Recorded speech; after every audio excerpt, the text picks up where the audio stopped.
자, 그러면 저번 시간에 한 거 복습하고 가보도록 하겠습니다. 저번 시간에는 항상성과 건강 단원 냈어. 선생님 이거 녹말과 글리코젠 설명했니?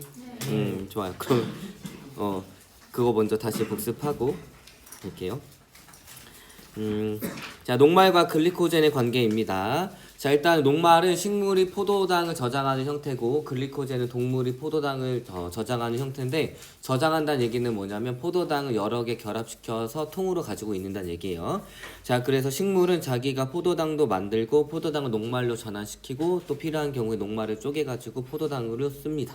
여기까지 됐죠. 그 다음에 동물 같은 경우에는 식물이 만들어 놓은 녹말을 소화 과정을 통해 가지고 포도당을 쪼개고 이 포도당을 흡수를 해가지고 바로 쓸 수도 있지만 간이나 아니면 근육세포에서는 이 포도당을 글리코젠으로 합성을 해가지고 가지고 있어서 저장을 해요. 필요에 따라서 글리코젠을 하나씩 글리코젠에 있는 이 포도당을 하나씩 쪼개가지고 포도당으로 만든 다음에 이 포도당을 쓰게 합니다. 여기까지 됐나요? 네. 자, 그 다음에 항상성과 건강인데, 항상성과 몸의 조절인데, 항상성을 유지하기 위해서는 정보를 받아들이고 적절하게 대처를 할 수 있어야겠죠. 그 중에 우리가 크게는 신경계랑 그 다음에 호르몬 이렇게 배울 텐데, 우리가 배우는 건 지금 신경계입니다. 자, 그럼 신경계가 어떤 역할을 하냐 복습을 해보면, 자, 외부에서 오는 자극이 있고 이거를 감각기관을 통해서 받아들이면 이 정보를 전달하고 정보를 처리하고 정보를 전달해주는 역할을 바로 우리 몸의 신경계가 하는 거예요. 실제로 정기적 자극에 의해서 이 정보가 전달이 되기 때문에 전선이라고 생각해주면 됩니다.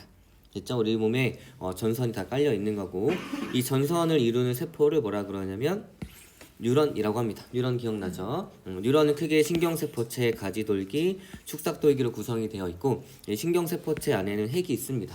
그렇기 때문에 이 신경세포인 이 뉴런의 생명활동을 다 조절을 해주는 거예요.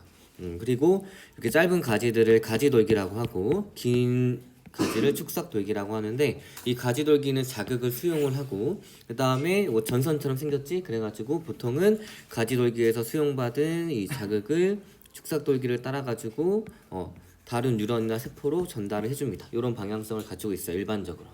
됐나요? 네. 자, 그 내용 복습했고, 뉴런의 종류는 마리집에 따라서 구분할 수 있는데, 마리집이 있는 신경을 마리집 신경, 그 다음에 마리집이 없는 신경을 민마리집 신경이라고 합니다. 그래가지고 이 마리집은 무엇이냐면 어떤 신경세포를 보니까 이렇게 비엔나 소세지처럼 이렇게 달려있는 게 있어요. 또 없는 게 있고, 이거를 발견을 했고 이곳의 이름을 마리집이라고 지었습니다. 근데 왜 마리집이 있어요? 라고 하면 나도 할 말은 없어. 왜냐면 생명과학을 공부할 때 생명이 어떤 목적성을 가진다고 생각하면 헷갈리기 시작해요. 너네 왜 태어났어? 모르지. 내가 그냥 태어난 김에 살고 있는 거지. 그렇죠? 그래서 생명체는 어떤 목적성을 가지고 살고 있는 건 아니기 때문에 여러분들이 생명과학을 접근할 때 마리집이 왜 있어요? 라고 하면 내가 어떤 목적을 가지고 있는 거예요? 하면 나도 몰라. 그렇지만 마리집이 있기 때문에 장점은 있어요. 이런 것들을 공부를 하는 거지. 마리집이 왜 생겼을까? 도대체 누가 어떻게 만들었지? 이게 있는 이유는 뭐지? 라고 하면 안 돼. 그래서 어떤 식으로 접근해야 되냐면 목적성이 아니라 얘가 있음으로써 어떤 장점과 단점이 있고 어떤 기능들을 하는가, 이런 것들을 초점을 맞춰서 공부해야지 생명과학을 잘 접근할 수 있어요. 알겠나요? 네. 자, 아무튼 이 마리집은 무엇이냐면 슈반세포가 있습니다. 슈반세포. 발음하기 너무 좋지 않아? 이건 슈반세포 같은, 그치? 슈반세포가 축삭을 둘둘 감싸고 있는데 이 구조를 마리집이라고 해요. 이 슈반세포는 당연히 이 뉴런과 다른 세포이기 때문에 본인 자체 핵도 가지고 있습니다. 그런데 이 마리집과 마리집 사이에 축삭이 노출되어 있는 부분이 있는데 이 부분을 뭐라 그러냐면 랑비의 결절이라고 합니다. 알겠나요? 네. 자, 그럼 기능에 따라서 이제 구분을 해보도록 할게요. 기능은 감각기에서 받아들인 정보를 우리 뇌나 척수까지 전달해주는 감각 뉴런인 구심성 뉴런, 그 다음에 받아들인 정보를 처리하는 연합 뉴런, 이 처리된 정보를 우리가 반응할 수 있는 반응기까지 명령을 전달해주는 원심성 뉴런인 운동 뉴런으로 구성이 되어 있습니다. 특히 이제 모양으로 봤을 때 이 구심성 뉴런, 감각 뉴런은 신경세포체가 혹처럼 달려있는 특징을 가지고 있고, 그 다음에 이 뉴런과 뉴런 사이에 되게 밀접한, 완전히 붙어있진 않지만 밀접하게 만나는 부위가 있어요. 이 부분을 시냅스라고 합니다. 알겠나요? 네. 자, 이런 특징들을 가지고 있고 보게 되면 결국에는 이쪽 부분이 감각기랑 연결이 되어 있으니까 정보를 받아들이는 역할이죠. 그렇기 때문에 이쪽이 가지돌기라고 할 수 있고, 그 다음 얘가 이렇게 정보가 이쪽으로 전달이 되니까 이쪽이 축삭돌기라고 할 수 있습니다. 간단하게 표현을 하면 여기 이렇게 신경세포체가 혹처럼 달려있는 거는 감각뉴런, 그 다음에 혹처럼 달려있지 않고 우리가 보는 일반적인 형태다라고 생각해주면 이것은 운동뉴런 또는 연합뉴런으로 볼 수가 있어요. 알겠나요? 네. 자, 그러면 이제 흥분의 전도에 대해서 한번 알아보도록 하겠습니다. 여러분들이 흥분의 전도와 전달을 나중에 구분을 해야 되는데 전도와 전달을 잠깐 설명을 하면 결국에 우리가 정보가 전달이 되고 처리가 되고 다시 전달이 되는 거 있죠? 이렇게 여러 개의 뉴런 사이에서 흥분, 즉 정보가 이동을 하는 것을 전달이라고 하고, 전도는 무엇이냐면 한 뉴런 내에서만 보는 거야. 한 뉴런 내에서 흥분이 어떻게 이동을 하는지, 정보가 어떻게 이동을 하는지, 이때를 전도한다 그래요. 알겠죠? 그래서 이 전도가 무엇인지 한번 보도록 하겠습니다. 자, 흥분의 전도. 여러분들이 기본적으로 흥분, 역치, 전도를 배워야 하는데, 개념을 잘 잡고 있어야 하는데, 흥분이라고 하는 것은 무엇이냐면 선생님이 우리 몸에서 이 정보가 전달되는 것도 전기적 신호가 전달이 된다고 하는 것 했었죠? 그래서 이 흥분이라고 하는 것은 무엇이냐면 뉴런이 자극을 받아서 세포막이 가지고 있는 전기적인 특성이 변하는 것을 흥분한다고 표현해 줍니다. 생명과학에서. 알겠죠? 그래가지고 누가 막 앞에서 싸우고 막 흥분을 해. 그럼 뭐라 그래야 돼? 너는 지금 뉴런의 세포막에 있는 전기적 특성이 변하고 있는 거야 라고 얘기를 해주면 된다는 얘기예요. 알겠나요? 자, 그럼 이제 역치는 무엇이냐면 여러분들 우리 피부에는 수많은 세균들이 살고 있는 거 알고 있지? 그래가지고 꿈틀꿈틀해서 움직이고 있어요. 우리가 이거 느끼고 있어? 왜? 얘는 분명 나한테 자극을 주고 있잖아. 그치? 자극의 크기가 내가 인식하기에는 너무 작기 때문이에요. 그래서 내가 인식할 수 있을 정도의 최소한의 자극의 세기가 있는데 그런 것들을 역치라고 합니다. 그래서 우리가 어떤 것을 인지하기 위해서는 역치 이상의 자극이 주어져야 하는 거예요. 자, 그래서 이 역치는 무엇이냐면 세포가 반응하기에 필요한 가장 작은 자극의 세기입니다. 그래서 역치 이상의 자극이 와야지만 자극이 받은 부위에 뉴런의 세포막이 변화, 전기적 특성이 변하는 흥분이 발생하게 되는 거예요. 여기까지 됐나요? 네. 자, 그냥 전도는 아까 설명했듯이 한 뉴런 내에서 흥분이 축삭 돌기를 따라서 이동하는 것을 전도라고 합니다. 여기까지 됐어요? 네.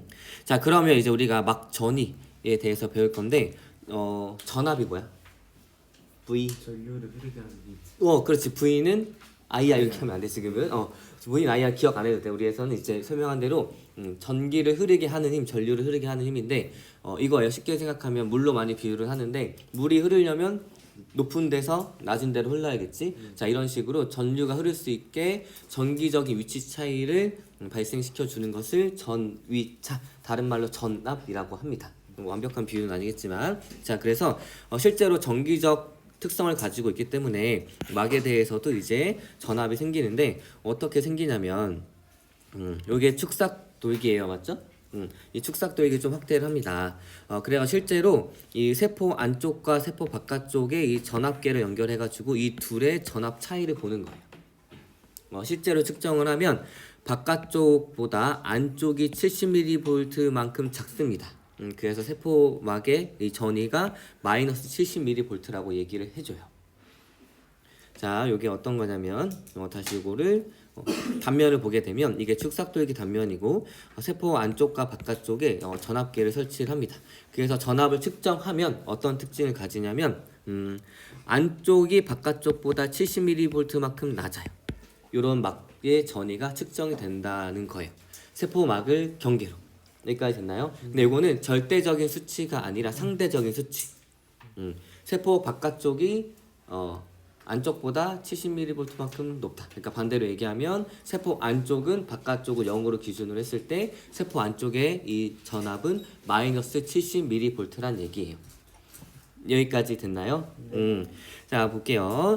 자, 이런 것들 막 사이를 두고 생기는 전이차를 해가지고 막전이라고 하는데, 자, 세포 안쪽과 바깥쪽은 전하를 띠고 있는 여러 가지 뭐 이온들의 종류, 농도차, 세포막을 통과하는 정도 등의 여러 가지 차이로 인해 가지고 서로 다른 전이를 가지게 됩니다.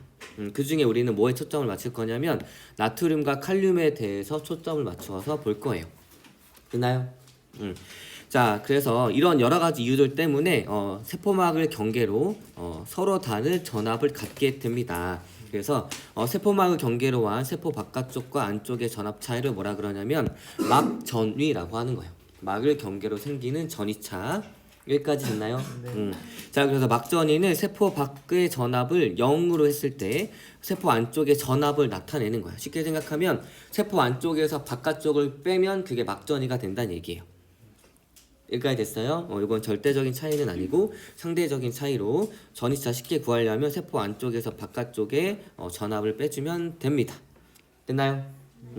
자, 그리고 선생님이 이거 그냥 나트륨, 칼륨이라고 바로 그냥 얘기했잖아. 보통 화학적으로 얘기하면 나트륨과 나트륨 이온은 상당히 다른 애지. 근데 봐봐, 생명체는 우리 생명과학을 다루고 있고 생명체는 용매가 뭐야? 자, 용 얘기 있어요. 그치? 혼합물이 있는데 용매는 뭐야? 녹이는 물질. 용질은 녹는 물질이지. 생명체는 뭐를 용매로 써? 그치? 물을 용매로 쓰고 있어요. 나트륨이 물에 들어갔다는 얘기는 물에 녹았다는 얘기고 나트륨이 물에 녹게 되면 나트륨 이온이야. 그래서 생명체 내에서 나트륨이 존재할 수 있는 형태는 이온밖에 없어요. 칼륨도. 그렇기 때문에 이 생명과학을 전공하는 사람들은 어차피 생명체를 다루고 있기 때문에 내가 가끔 그냥 나트륨이야 칼륨이야 나트륨 펌프 이렇게 얘기하면 아 나트륨 이온이고 칼륨 이온이구나 이렇게 이해하고 있으면 돼요. 생명과학에서는. 여기까지 됐나요? 자, 그러면 여기까지 이해가 됐으면 이제 세포막을 통한 물질의 이동에 대해서 좀 자세히 설명을 할 건데 요거 에너지를 사용하냐 안 하냐 요거는 수능이나 모의고사에서 엄청 많이 나와요. 그러니까 이해해 두면 나중에 모의고사나 수능에 도움이 될 것 같아서 설명해 주는 거고, 이런 것들을 좀 설명을 해줘야지 뒤에 나오는 다양한 단백질들이 있는데 그런 것들을 좀 쉽게 이해할 수 있을 것 같아서 조금 자세히 설명하도록 할게요. 자, 세포막을 통한 물질의 이동은 다양하게 구분할 수 있지만 일단 여기에서는 ATP를 사용하냐 안 하냐 이겁니다. ATP를 생명체가 사용한다는 얘기는 ATP를 ATP로 쪼개면서 거기에서 나오는 에너지를 써야 된다는 얘기죠. 여기까지 됐어요. 자, 그런데 에너지를 사용하지 않는 물질의 이동이 있고 에너지를 사용하는 물질의 이동이 있습니다. 선생님이 저번에 기체 교환의 원리 설명하면서 분합차에 의한 확산 하면서 확산에 대해서 설명한 적이 있었지. 확산은 굉장히 자연스러운 현상이에요. 선생님이 여러분들 다 저기다 몰아놓고 가만히 있으면 알아서 돌아다니겠지. 에너지가 필요할까? 선생님 뭐 이렇게 해라 저렇게 해라 필요 없지. 그렇기 때문에 이 확산은 좀 자연스러운 현상이고 이걸 물리학적으로 표현하면 뭐가 증가한다? 엔트로피가 증가한다는 얘기입니다. 엔트로피가 뭐야? 동아리 말고 그 엔트로피가 뭐야? 무질서도. 무질서도가 증가하는 방향으로 우주는 변하고 있는 거예요. 봐봐. 사람은 사람끼리, 공기는 공기끼리 모여있는 게 서로 다른 것끼리 분리되어 있으니까 규칙적이지. 근데 너네들 가만히 냅두면 사람이랑 공기랑 막 섞이잖아. 무질서하게 되는 거지. 이게 자연스러운 현상이라는 얘기예요. 그때 에너지가 필요하다 안 필요하다? 안 필요하다는 얘기입니다. 그래서 물질이 많은 곳에서 적은 곳으로 가는 것은 자연스러운 현상이니까 에너지가 필요하지 않아요. 여기까지 됐니? 그래서 ATP를 사용하지 않는 것은 물질이 많은 곳에서 적은 곳으로 이동을 하는 건데 확산과 삼투로 나누어요. 봐봐, 물도 물질이지. 그럼 물도 많은 곳에서 적은 곳으로 이동하겠지. 물도 확산한다는 얘기야. 그거를 따로 떼가지고 우리 뭐라 불러주냐면 삼투라고 불러주는 거예요. 물의 확산을. 물을 제외한 나머지 물질들이 많은 곳에서 적은 곳으로 이동하는 것을 확산이라고 얘기를 해줍니다. 여기까지 됐어요? 자, 그럼 확산에 대해서 한번 볼 건데 혹시 우리 작년에 생명 시스템 배우면서 세포막을 통한 물질의 이동에 대해서 잠깐 기억이 나니? 거기 세포막의 구조 기억나? 그치, 인지질 이중충이지. 이게 뭐야? 사람처럼 생겼지? 그래서 인지질이에요 하면 서서 혼나요. 알겠죠? 여기에 인산기가 있기 때문에 인지질인데 아무튼 세포막은 이렇게 인지질이 두 개의 층으로 되어 있습니다. 됐죠? 결국에는 전체적으로 이 세포막을 경계로 한 물질의 이동을 봤을 때 많은 데서 지금 다 적은 데로 이동하고 있죠? 그러니까 확산이긴 확산이야. 그런데 얘를 보게 되면 이 세포막 사이를 직접 통과하죠? 여기까지 됐지? 그러니까 얘는 단순 확산이라고 불러줘요. 세포막을 직접 통과하는 거. 자, 그런데 어떤 물질들은 세포막을 직접 통과할 수가 없어요. 뭐 나트륨이라든지 칼륨이라든지 포도당, 아미노산 이런 것들은 세포막을 직접 통과하기가 굉장히 어렵습니다. 그러니까 누군가가 촉진을 해줘야 돼. 근데 그 누군가가 누구냐면 세포막에 있는 단백질들이 촉진을 해주는 거예요. 이렇게 단백질을 이용해가지고 세포막을 통과하는데 그게 확산이야. 그러면 촉진 확산이라고 부르는 거야. 여기까지 됐죠? 자, 그런데 여기 촉진 확산이 일어날 때 두 가지가 있어요. 우리가 포인트로 맞출 거는 통로 단백질인데, 통로는 이거야. 원래 구멍 이렇게 뚫려 있고 열고 닫히면서 물질을 이동시켜 주는 거예요. 여기까지 됐지? 통로가 닫혀 있으면 물질이 이동하지 않을 거고, 통로가 열려 있으면 물질이 이동하겠지. 얘가 마찬가지로 나트륨을 이동할 수 있는 나트륨 통로야. 그 다음에 나트륨이 세포막 바깥쪽에 많고 안쪽에 적어요.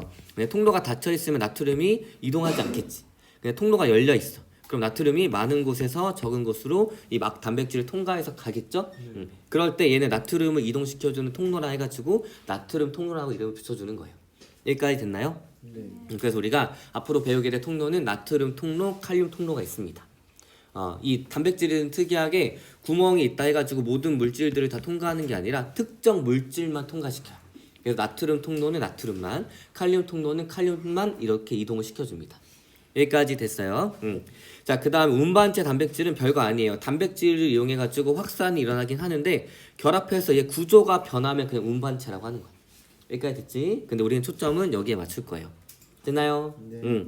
자, 이렇게 지금 배운 거는 ATP를 사용하지 않는 거고, 그러면 어느 경우에는 에너지를 사용해서 물질을 수송해야 돼. 봐봐. 우리 물질이 많은 곳에서 적은 곳으로 이동하는 것은 자연스러운 현상이니까 에너지가 필요하지 않다 그랬지. 그러면 에너지가 필요한 경우는 언제야? 억지로. 그치, 억지로 적은 곳에 있는 걸 계속 많은 곳으로 이동시켜 줄 때 필요하죠.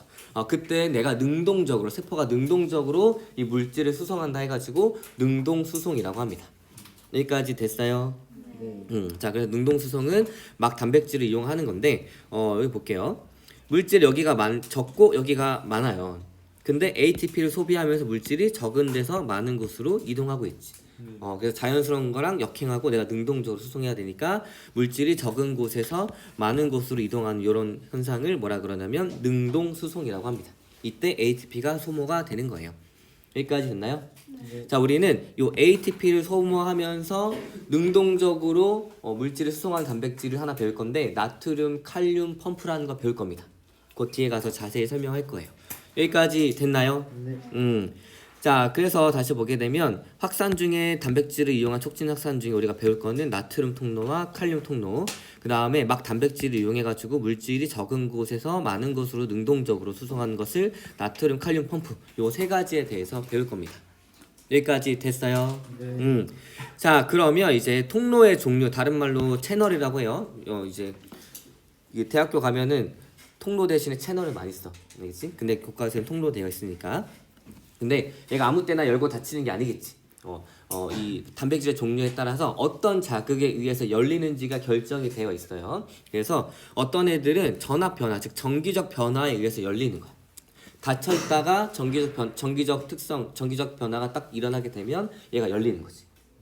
그게 대표적으로 우리가 앞으로 배우게 될 나트륨 통로, 칼륨 통로가 여기에 해당합니다. 됐나요? 네. 그 다음에 화학 물질에 의해서 열리는 통로가 있는데, 이건 뭐냐면 평소에는 닫혀 있어. 그러다가 여기 어떤 물질이 결합을 하면 얘가 열리면서 통로의 역할을 해주는 게 있어요. 이런 것들이 화학 물질에 의해서 열리는 통로인 거고, 우리가 앞으로 배우게 될 가지돌기에 있는 요 통로들이 보통 이렇게 됩니다. 자, 그 다음에 물리적 자극에 의해서 열리는 거는 그냥 강제로 이렇게 빼는 거지. 물리적 자극에 의해서. 자, 그 다음에 항상 열려 있는 통로가 있어요. 얘는 그냥 어떤 자극이 없어도 그냥 항상 열려 있어. 우리 그래서 교과서에서는 다 섞어서 쓰는데 얘네들이 다 나와요. 요 세 가지 정도가. 그래서 요 세 가지를 설명해 준 거고, 요거 회색으로 되어 있고 가로 안에 있는 거는 기억하지 않아도 돼. 그렇지만 여러분들이 뒤에 내용들을 좀 더 명확하게 이해하기 위해서 기억하는 게 좋아. 어쩌라는 얘기야, 그치? 기억하는 얘기야, 기억하지 말라. 그래서 이해 정도만 하고 있으면 된다는 얘기예요. 여기까지 됐나요? 네.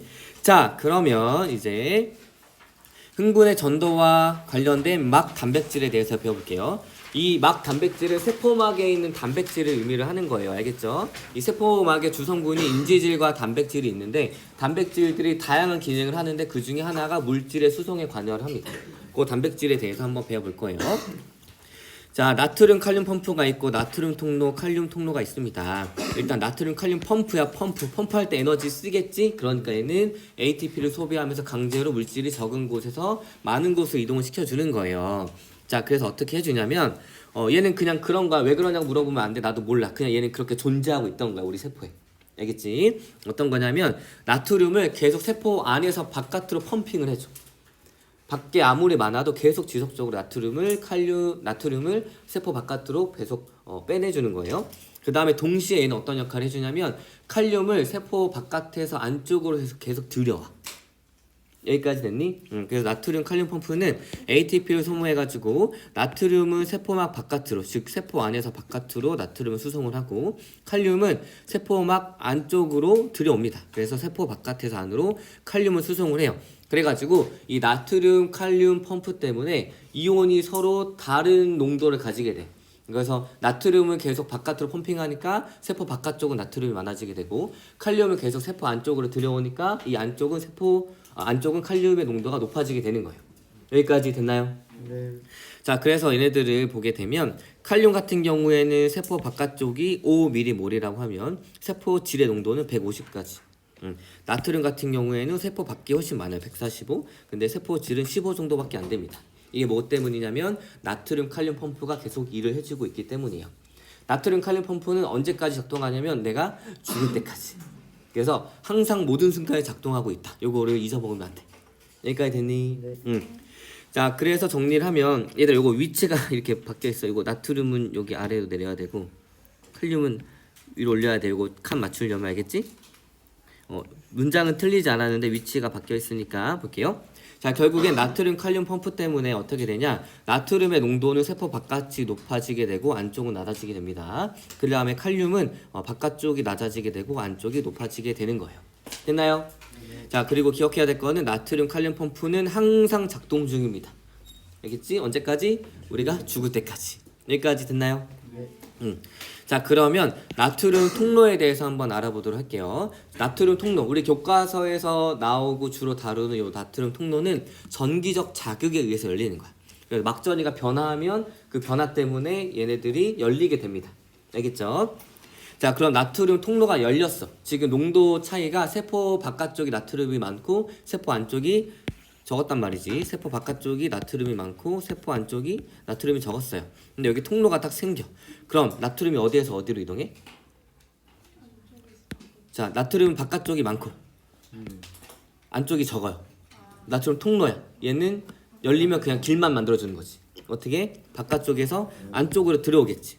그래서 전기적 자극에 의해서 열려가지고 나트륨이 이동할 수 있는 통로가 되는데 이때 나트륨의 농도가 바깥쪽이 안쪽보다 훨씬 더 높기 때문에 나트륨 통로가 열리게 되면 나트륨은 세포 바깥에서 안으로 확산되어 들어옵니다.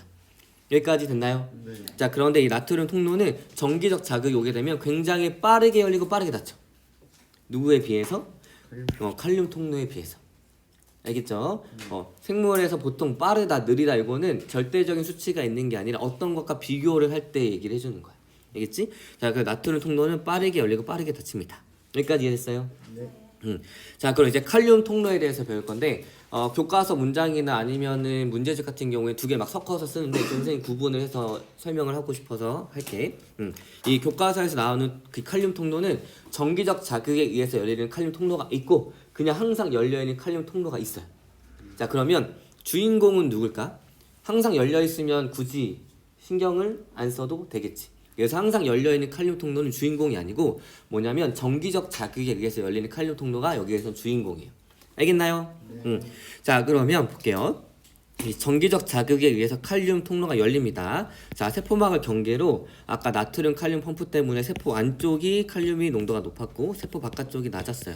근데 여기에 이 칼륨들이 이동할 수 있는 통로가 생겨. 그럼 칼륨은 어디에서 어디로 이동해? 안에.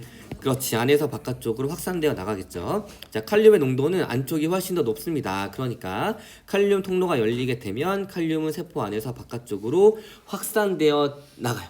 됐죠? 자, 그런데 특징은 어떤 거냐면 나트륨 통로에 비해서 굉장히 느리게 열리고 느리게 닫힙니다. 알겠죠? 사실은 우리가 느리게 열리고 느리게 닫힌다고 생각을 하지만 이게 일어나는 순간이 1ms 안에서 다 일어나. 1에서 2 밀리세컨드. 밀리가 뭐야? 10의 마이너스 4승초란 얘기죠. 우리가 느리다고 표현하지만 사실 굉장히 빠르다는 얘기야. 그렇기 때문에 얘랑 비교했을 때 얘가 빠르고 얘가 느리다는 얘기예요. 여기까지 됐나요? 네. 자, 그러면 칼륨 통로는 두 가지가 있었는데 항상 열려있는 칼륨 통로가 있어요. 그래가지고 항상 열려는 있어. 그러니까 세포 안쪽이 칼륨이 너무 높고 바깥쪽이 낮으니까 계속 일부분이 계속 빠져나가고는 있어. 그런데 누가 더 세게 작용하냐면 쉽게 생각하면 나트륨 칼륨 펌프가 훨씬 더 세게 작용해가지고 얘가 빠져나가는 양보다 들어오는 칼륨의 양이 훨씬 더 많다고 생각을 해주면 돼요. 여기까지 됐나요? 네. 자, 항상 열려 있어가지고 칼륨이 일부분 세포 바깥쪽으로 빠져나갑니다. 됐나요? 그런데 얘는 우리가 앞으로 다루게 될 막전이 변화에는 큰 영향을 안 미쳐. 왜냐면 항상 열려 있으니까. 됐죠? 자, 그래서 얘를 전체적으로 표로 한번 정리를 해보면 나트륨 통로, 칼륨 통로, 나트륨 칼륨 펌프가 있는데 일단 나트륨 통로가 열리게 되면 나트륨이 세포 바깥쪽의 농도가 훨씬 더 높기 때문에 열리게 되면 나트륨은 바깥에서 안쪽으로 이동을 합니다.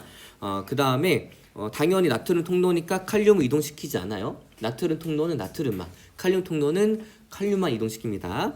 자, 이 칼륨 통로 어떻게 되냐? 열리게 되면 세포 안쪽에 칼륨 농도가 높기 때문에 세포 안에서 바깥쪽으로 칼륨이 이동하게 됩니다. 자, 원리는 확산이기 때문에 ATP는 사용하지 않아요. 여기까지 됐나요? 자, 그 나트륨 칼륨 펌프는 특이하게 이 하나의 단백질이 나트륨과 칼륨을 동시에 수송을 해줘. 동시에 나트륨은 바깥쪽으로, 그 다음에 칼륨은 세포 안쪽으로 들어오게 됩니다. 그래가지고 이 나트륨은 세포 안에서 바깥쪽으로 빼지고 칼륨은 세포 바깥쪽에서 안쪽으로 들어옵니다. 얘는 농도의 역행에서 계속 적은 데서 많은 곳으로 수송을 해주기 때문에 능동적으로 수송을 해줘서 ATP를 사용해요. 여기까지 됐나요? 네. 끝나지 않았어요. 그래요. 그러면 다음 시간에 지금 선생님이 설명해준 막 단백질들의 특징이 있지, 이런 거 잘 기억해 두고 와야지 이 단백질들이 이해가 되니까 다음 시간에 한번 꼭 복습하고 오세요. 알겠나요? 네. 자, 그래서 오늘은 여기까지.